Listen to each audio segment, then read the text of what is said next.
The Hilltop Glove Podcast is sponsored by Mid-Carolina Service Company. Mid-Carolina Service Company is the first name to search for your residential or commercial HVAC needs in Lexington and surrounding areas. Just go holler at Jason and Clint. They'll hook you up on the air conditioners, on the restaurant equipment, refrigerators, refrigeration, ice machine repair. They've been doing this for years. I know them cats forever.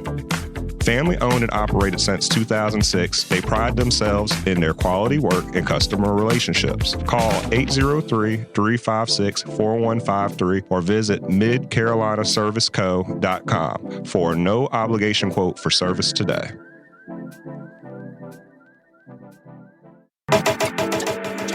The Hilltop Glove Podcast is sponsored by True Brilliance Entertainment. True Brilliance is a production, promotions, and management company dedicated to connecting artists and producers across the Carolinas to music industry professionals. Several of their clients have placements both domestic and internationally as a result of their services. Are you an artist or producer looking to build meaningful relationships within the music industry? Then True Brilliance is for you. Check them out at paramilitary.com. That's spelled P-A-I-R-A military.com.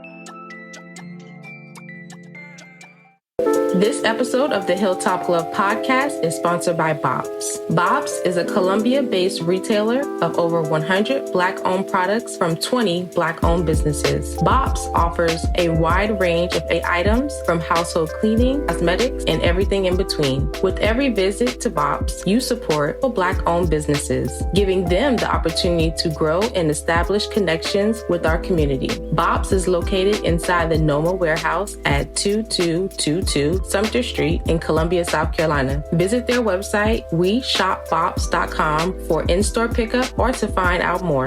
Bob's can also be found via social media on Instagram, Facebook, and TikTok at weshopbobs. When you stop by, tell them the Hilltop Glove sent you. Bob's brings quality Black brands to the Columbia community. The Hilltop Glove Podcast is sponsored by Red Rooster Sports Bar and Grill. Red Rooster is your neighborhood bar and grill serving the best wings, burgers, and baskets in the Met. Like the amazing food, the bar is always on tap, and there's plenty of screens to watch the big game. Red Rooster is the Midland's premier meetup spot for local car and bike clubs, fraternities, and sororities. Staff is dedicated to accommodating all kinds of parties and events. If you're looking to catch a game, have a bite, and a drink, look no further than the Red Rooster.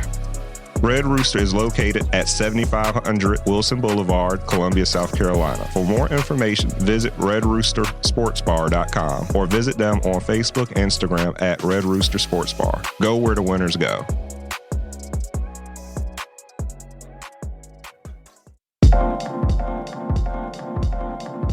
Welcome to the Hilltop Glove Podcast. Welcome to the Hilltop Glove Podcast.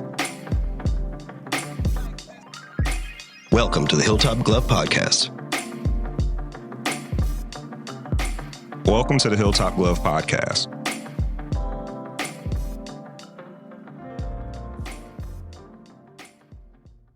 Good afternoon. Welcome to the Hilltop Glove Podcast. This is DJ and What with my brother Skip. Yep. Excellent. We are here live in effect in Gastonia, North Carolina with the Honeycomb Experience and our homeboy Reasons Brown. We're at the beautiful Bradley Community Center and Park. We're having a great day on this Sunday. It's beautiful out here. Everybody's looking lovely. We're having a great time working on wellness, whether it be mind, body, or spirit, and also doing a little bit of a give back for the community. Now, at the event today, we have a bunch of cool vendors out here, as well as artists and artisans from the community. We have food, there's ways to exercise, there's things to do that you may want to pick up that you want to do at home in your free time that are just stress relievers. You have all those folks out here. There's art for sale and etc.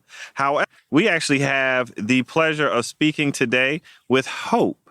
And I'm going to let Hope introduce herself to you specifically with the name that I want to say, Maha Adachi. That is a cool name. Could you explain to our audience who you are and what it is that you do? What's up, y'all? I'm Hope, also known as Maha Adachi, and I am born and raised in the county of Dade. I'm from Miami, Florida, but I live all right. I live in Mooresville, North Carolina. I love it here. I raised my kids here. I am a poet. a spoken word artist. I toured with my good friend Jill Scott on her 2018 tour. And then in May, she called me to come out and open for her in the MGM in DC. That's one aspect of what I do. That's those who know me as Maha. That is what I do as a performing artist. I am a breast cancer survivor. Actually, I'm a breast cancer thriver. Yes. Yes. August 2019, I was diagnosed with bilateral breast cancer. It was in both breasts and the lymph nodes. In December 2020, I had my final surgery. And when I had that final surgery, in my recovery, I had a moment where I decided that I wanted to do something different with my career. I had been a performing artist and working in arts, entertainment, and marketing for over 20 years. And I decided that I wanted to change careers and get into agriculture. So I am 2 classes away from getting a degree in agribusiness technology at Mitchell Community College, and I am cancer-free. Yeah. And what I do with that education is, one of the first things I do is I am an integrated pest management specialist, which means I help people to manage the pests, bugs, pathogens in their garden, in their home gardens, without the use of harsh pesticides. Nice. By using nature to combat nature, by identifying beneficial bugs or beneficial plants to help you to keep your garden growing healthy without somebody else eating up all your crops. In addition to that, I study plant science. I work to help people create their own food freedom in their own backyards, in their front yards, in their small patios, by understanding that you don't need a lot of space to supplement the food, because food doesn't really come from the grocery store. It comes from the earth. True. So today we're out here planting seeds with the students and anybody who wants to plant a seed, just to show you how easy it is to start something that can create a new life, that can be a stress reliever, but can also be a supplement, can provide food, can provide medicine. I've even brought some sample plants from my front yard where it shows how we can grow a variety of herbs in a small space, so that you can have all the herbs that you need for cooking right on your front porch or right on your small patio. And you can grow medicine for yourself, mint for mint tea, all those things just in little containers or small containers right in a small space that you live in.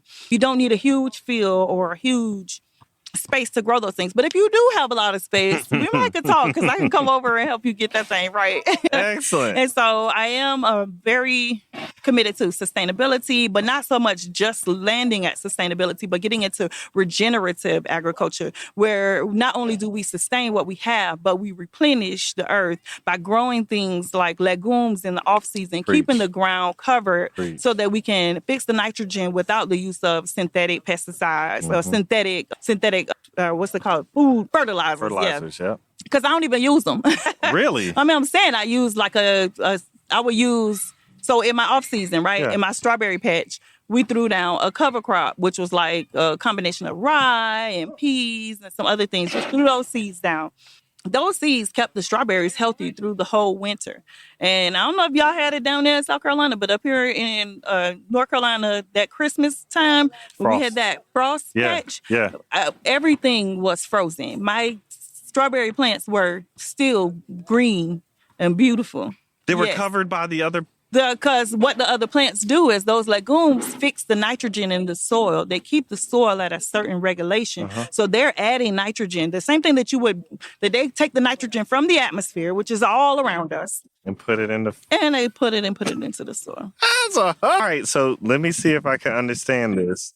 It seems like you're attempting to educate people on the power that they have to control their food sources. Yes. Now, what I get from people all the time is that, I do not have a green thumb. I have a brown thumb. I can't grow plants. Yes. This is the thing that I tell people who feel like they can't grow plants. Everybody can grow plants, but you have to find your plant and your season. What's the season in your life that you just naturally just pop?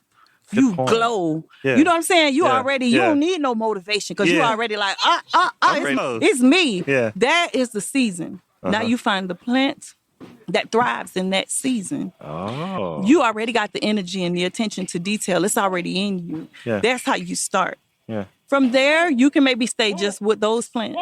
But from there, you may even grow. It might give birth to a whole new way of life for you. Something that you can regulate your own temperature, regulate your own energy. Get up in the morning, and before you scroll on your phone, you actually go out and check your plants. You got me. I'm sold. Go check your tomatoes and see if you got hornworms. See, that's what I'm doing this. I'm doing this. Look, I just learned about what hornworms are. Yes. I got my little tomatoes. I got 4 of them on the vine now. I got 4. I'm working on it. Oh, yeah, them hornworms, they no joke. Yeah, I didn't realize how bad they were. Oh, yeah, and they'll tear a whole plant up real fast. Yes, they be eating. They eat so quickly. When they feed in the morning. So if you want to manually pick them off, don't touch them, because I don't like to touch caterpillars, because you don't know, if you're not trained, you don't know which caterpillar could be poisonous or toxic or not. Yes. So I don't ever touch caterpillars. Okay. But if you go in the morning and you want to manually take them off, you can get a stick and put them on a stick. Boop. Put them off. They feed in the morning, Gotcha. the hornworms. So that's why you find them. Oh, man. All right. I found my first ones. I know I was out there checking them one morning. I was about to do my water, and I said, oh, look at little guy just eating this, having a good time. It was just chip. It's like so jarring when you see it at first. You're like, oh, what is you? Yeah, what are you? And I was like, I told my wife, she said, well, go ahead and take it off. Yeah. I got a little stick, and I made it get on the stick, and then I took it off. Yeah. And then the birds will tear it up. Yeah. That was my point. I tell my wife all the time, let the birds live in the carport. She said, why? I said, because they eat bugs. Yeah. I just had to take 2 hornets' nests out of our carport. And I said, see, we should just let the birds set up a nest. Yeah, well, the birds probably, I don't know, the hornets, they so gangster. They are kind of gay. They probably fight the birds. You're right. The thing's about this large. I was like, okay. They're going to be like, what you trying to do, Yes. I'm like, I don't want any problems with you all. But those you got to sneak up on them at night. I had to sneak up on them during the day. When they're dormant at night, that's the best time to mess with them is when they dormant. So do you go and get them in their little coons? If you do, you take a plastic bag and you cover the whole thing. Okay. And then you tie it up and you keep it sealed. Do not open it. Just go ahead and toss that. Safety first. Y'all heard that on the Hilltop Glove podcast first. When you're removing hornets, please put them in that bag, seal it, don't open it. And don't do what I did. When they're dormant. At night. It's like a sucker punch. Oh, you're right. It's like a sucker punch. You're very right. Catch them off guard. Right. You know, like somebody sneak and punch somebody, you be like, what's going on? A wasp, you can sneak and punch. Yeah, no, seriously. A hornet, you can sneak and punch. You can sucker punch. Yeah, because you don't want to get... No, because while they're active, they ready. And they'll attack you. They ready. Yeah, they'll chase you with vengeance. Yeah.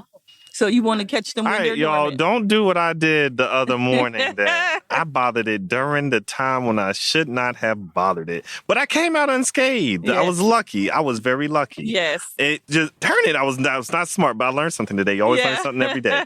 Well, moving on from there, I must ask this.